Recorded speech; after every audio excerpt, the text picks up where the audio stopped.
Let's do some hands-on now. I'll be creating two different notebooks. And in the first notebook, I'll be reading from ADLS, the loan directory and the customer directory, and load it to the Lakehouse tables, their corresponding Lakehouse tables. Then I'll be creating another notebook wherein I'll perform some aggregation. I'll have to find out the country that has taken the highest education loan. So I'll be using PySpark APIs, PySpark transformations.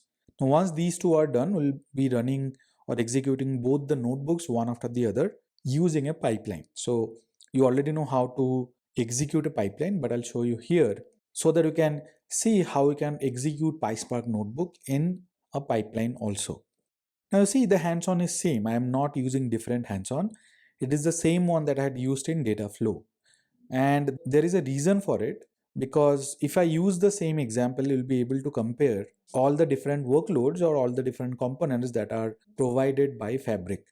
That's why I'm using the same example. The exercise that you'll do, that will also be same. The difference would be that you'll be using PySpark code on notebook instead of data flow. So let's go ahead and start this hands-on. So I have created a new notebook, 3am POC notebook ADLS to Lakehouse, and I'll be using this to load from ADLS and save it to Lakehouse. Now, before I proceed, I just wanted to give a recap that if you want, you can execute without a pipeline. You can execute this notebook on a schedule also. So if you go to run and click on schedule, you can add a schedule. But this would run only one notebook, a single notebook. This schedule would be applicable only for this notebook. But typically, you'd not run one notebook, you'll run multiple notebooks one after the other if you are using batch processing. Now, another important note is that you cannot use notebook, or you should not use notebook for stream processing for reasons that I'll tell you later on in the real-time intelligence. So now first I'll have to set up the Spark session, and I can connect to a new high concurrency session, or I can create a new standard session also. Let me first authenticate the notebook with ADLS. And these are the configuration that we'll have to set.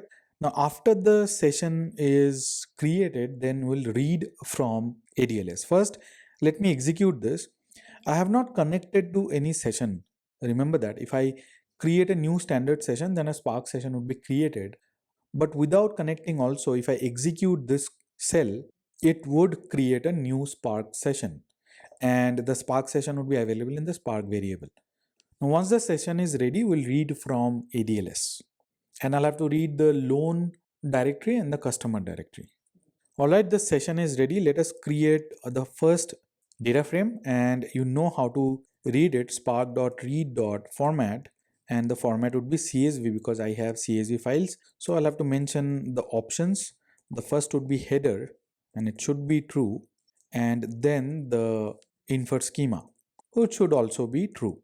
Then I want to load the file, and it should be in ABFSS, and then the name of the container followed by the storage account. This is my container, and I should always put @ otherwise it will give you error. And the directory that I want to read is loan, right? So I do not want to read a file, I want to read a directory. So let's execute this. Because this is interactive mode, I can execute it from here. So the command got executed. Let's look at some of the records. So I'll use df1.show before writing it to the Lakehouse table. The loading did not have any execution as such, except for the two jobs. One is for infer schema and the other one is to load. Now here I have put an action. So that's why the job is in progress, and you can see the jobs here, and you can get to the details here also. Now if I click here, it will open the Spark UI from the notebook.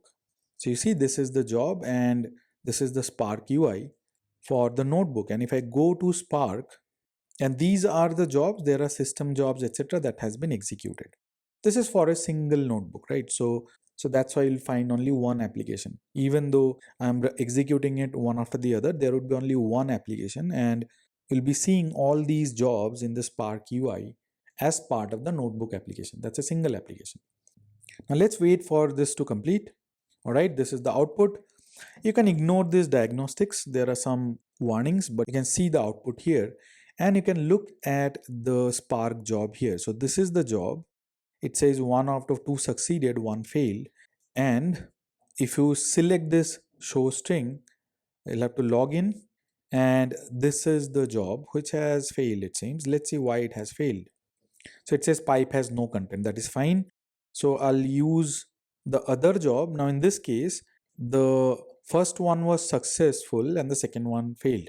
Again, the failing is because it says Java IO exception file has no content. I can get to the details here also. This is something I have seen in other places also, but that's okay. But this job actually got executed. So we have data in this data frame, right? So let us go ahead and save this in the Lakehouse. Now first I'll use the first option, which is the Lakehouse table itself. And I'll be using the data frame writer. The format would be delta. And then I'll be using the save as table command. That's it. And the name of the table should be loan table, I guess. Let's name it as finance loan data underscore LH. Now it would go ahead and write it to the Lakehouse. But before that, it will error out. So let me open this one and then execute it. Then you'll understand why the error has come. If I try to execute this, okay, it says save as table this, etc. And if I go to the end, it says unsupported operation exception, no default context found. Please attach a lakehouse before running Spark SQL queries with partial namespaces. So I'll have to add the data sources here. I'll have to add the lakehouse here. If I want to use that lakehouse either in Spark SQL or in data frame writer or T-SQL or anything for that matter, we'll have to add the data sources. So let's add an existing lakehouse. I do not want to create a new lakehouse, and I'll be using this 3IAM Finance lakehouse. And let's connect. And it is asking me to stop the current session because once the lakehouse is connected, then a new session should be created because this session does not have any information about lakehouse. So I'll go ahead and stop it now, and let me clear out the output, or maybe clear all the outputs, because I'll have to execute all the cells again as it is a new Spark session. Either I can connect it from here, or I could have executed the code here from here also. All right, it is done. I'll have to execute this one also. But if I click on run all here, it will execute all of them one after the other. So you see all of them has star here, which means that they are getting executed. First it is running cell number 1. You can see here cell number 1 is done. Now it is executing cell number 2. The information is given here. After cell number 2 is done, it will execute cell number 3. So 2 is done. Now cell number 3 is getting executed. But before that, let me show you that I do not have any finance loan data in the tables. I have the finance account data and the shortcut of the customer data LH. I will remove the customer data maybe. I do not need the shortcut. Now it is executing cell number 3. All right, cell number 3 is done. And now it should execute cell number 4. And it is running cell number 4. So far, 12 seconds have passed. No error. So let's wait for the job to get completed and it will load the data in the Lakehouse table. All right, the execution completed.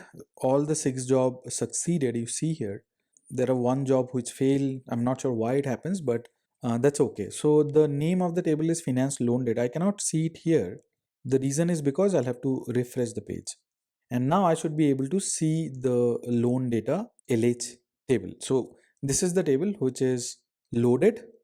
Now let us go ahead and load the customer table. And let me delete this finance customer data, which was a shortcut. And this is the second data frame that I'm creating. Of course, I cannot use the previous data frame because that contains the loan data. So I have created a new data frame. But right now, I'll not use the save as table API anymore. I'll be using the save option or the save API and the tables keyword. So it has been succeeded. Let me add the code df2.write.format should be delta. And then I'll be using the save API.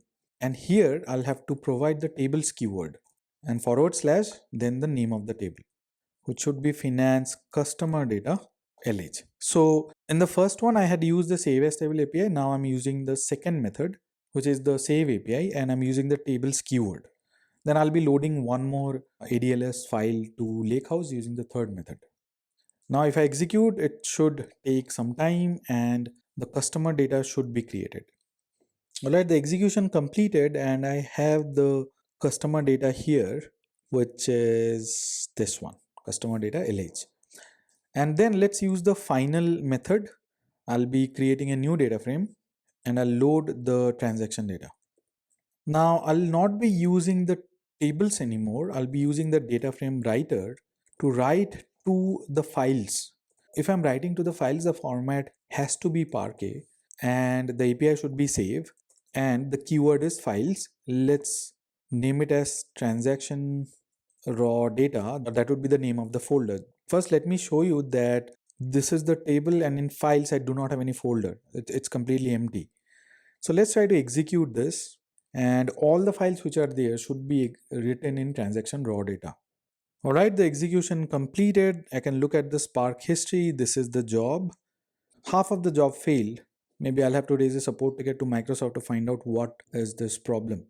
And then if I refresh, I should be able to see the files and see this is the directory that has been created and this directory should have Parquet files, and you see these are the Parquet files that have been loaded. So I've shown you all the ways that can be used to write data to Lakehouse, and let me show you how we can use PySpark data frame to read data also. First, let's look at the spark.read.table API, and here I'll mention the name finance customer data LH.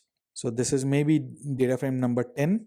It is done, and now I can use the df10.show command to look at the output. So this is the output. Similarly, you can use the other commands also for reading from Lakehouse. All right, now let's go to the Lakehouse and see whether things are fine or not, because there were some errors. I'm not sure what those errors are, but all the tables have been loaded. We have finance account data, we have finance customer data, and we have finance loan data, and none of them are shortcuts. We can see the records here, but can we see the records from the SQL Analytics endpoint? Can you query it?